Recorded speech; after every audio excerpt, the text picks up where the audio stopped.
Jangan lupa like, komen, share dan subscribe channel ni. Selamat menonton!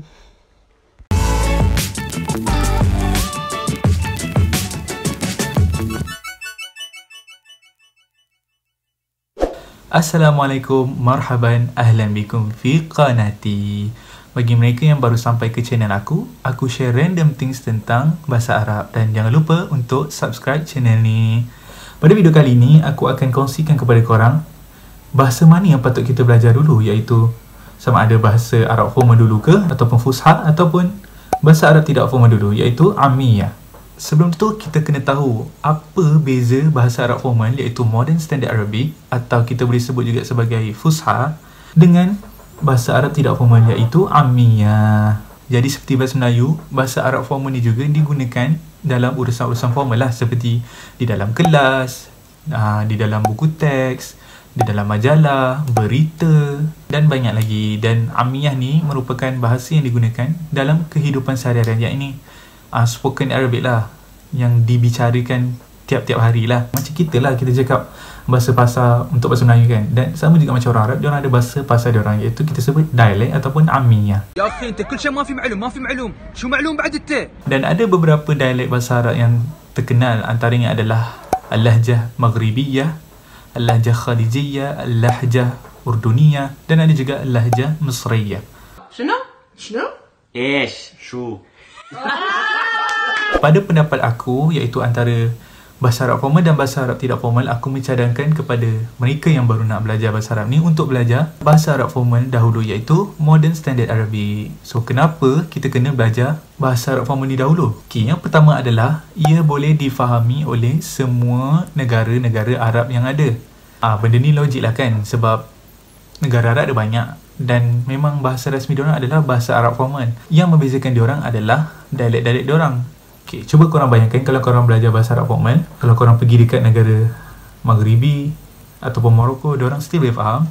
Kalau korang pergi dekat Mesir pun, diorang still boleh faham. Okay, contohlah kalau kat Malaysia kan, contoh kalau ada orang luar, dia datang ke Sarawak, dia nak belajar bahasa Melayu, tapi dia tanya kita nak belajar bahasa Melayu formal dulu ataupun logat terus kan. Tapi dia pilih untuk belajar logat, iaitu logat Sarawak. Okay, kalau dia belajar logat Sarawak sahaja and dia tak belajar bahasa Melayu formal, dia akan tahu logat Sarawak sahajalah. And then bila dia datang Selangor contohnya, dia dah bertahun-tahun kat Sarawak, dia datang Selangor, dia cakap dengan orang Selangor, dia cakap Sarawak. Aku sendiri pun as orang Selangor, aku tak faham logat Sarawak, sebab aku rasa logat tu sangat susah. Okay. Dan bila kita tak faham Sarawak, kita tak boleh nak komunikasi dengan dia. Dan dia pun bila dia hanya tahu Sarawak tu, bahasa Sarawak tu, dan dia tak tahu bahasa Melayu formal, dia pun tak boleh nak communicate dengan kita. So, siapa nak faham siapa kan? Begitulah juga dengan bahasa Arab. Contoh kalau kita duduk dekat Morocco, kita belajar dialek Morocco sahaja, lepas tu kita pergi ke Mesir, kita cakap dengan orang Mesir dialek Morocco, confirm orang Mesir tak faham.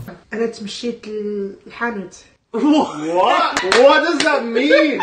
Tapi kalau kita belajar bahasa Arab formal, kita pergi ke mana-mana saja, semua negara Arab boleh faham apa yang kita cakap. Oh ya, tapi ada juga sebahagian orang Arab, dia hanya gunakan spoken Arabic, iaitu Amiyah saja. Dia memang tak reti langsung untuk cakap formal. Ada yang tak reti langsung cakap formal, tapi dia macam sikit je lah. Tapi majoritinya tahu dan boleh bercakap formal. Dan bila kita belajar formal Arabic ni, memang pada mulanya kita akan rasa macam alamak, malu ni nak cakap baku-baku dengan orang Arab ni kan. Tak apalah, at least kita boleh communicate dengan diorang, at least kita faham diorang faham kita tak sesat, kita tak miscommunication. So, benda tu tak ada masalah. Pada awal-awal je kita akan rasa macam malunya, bodohnya lah, rasa macam bodoh sangat, apa nak communicate dalam bahasa Arab ni. Jangan risau, okay? Reason yang kedua adalah mudah untuk cari tenaga pengajar. Sebab ramai orang dekat dunia ni, terutama kat Malaysia, memang ramai yang ambil bahasa Arab dan ramai yang boleh mengajar bahasa Arab formal. Tapi tak semua boleh ajar bahasa Arab dialek, iaitu bahasa Arab Amiyah. Sebab apa? Kalau korang nak belajar Amiyah, korang kena cari tenaga pengajar yang tahu bahasa pasal-pasal orang Arab ni. Sama ada cikgu tu dia dahulunya belajar kat Mesir ke, ataupun dahulunya dia belajar kat Morocco, tu barulah boleh. Tapi agak limited lah, susah sikit lah kalau nak belajar terus, kita nak belajar Amiyah kan. Sebab itulah better untuk kita belajar Fusha dahulu, sebab banyak tenaga pengajar. Okey, antara sebab kita nak belajar Fusha dahulu adalah kita nak faham grammar orang Arab tu. Maksudnya kita nak tahu nahu sorof bahasa Arab itu sendiri, dan kita nak tahu dari mana asalnya perkataan tu, bentuk-bentuk ayat yang digunakan, susunan perkataan. Kalau kita tak belajar benda tu dulu, nanti bila kita jumpa perkataan formal sikit, kita terus tak faham. Kita terus tak tahu, kenapa dia ada haza dekat sebelum kitab? Kenapa kena ada haza sebelum kitab pun? Nah, kat situ nampaklah macam bodoh sikit kan.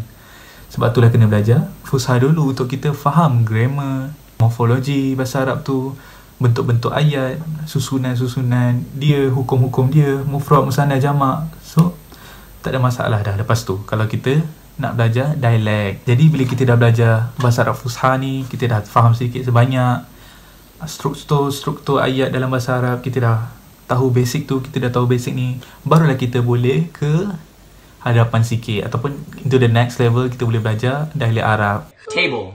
طاولة Taule. طبلة. That's this thing. Dan dialek Arab ni korang pilih lah, korang nak belajar kat mana, korang nak belajar dialek negara mana, sebab dialek bahasa Arab ni sangat-sangat banyak. Jadi nasihat aku adalah korang kena belajar dahulu bahasa Arab formal iaitu Modern Standard Arabic sebelum korang belajar dialek-dialek Arab ataupun Ammiyah.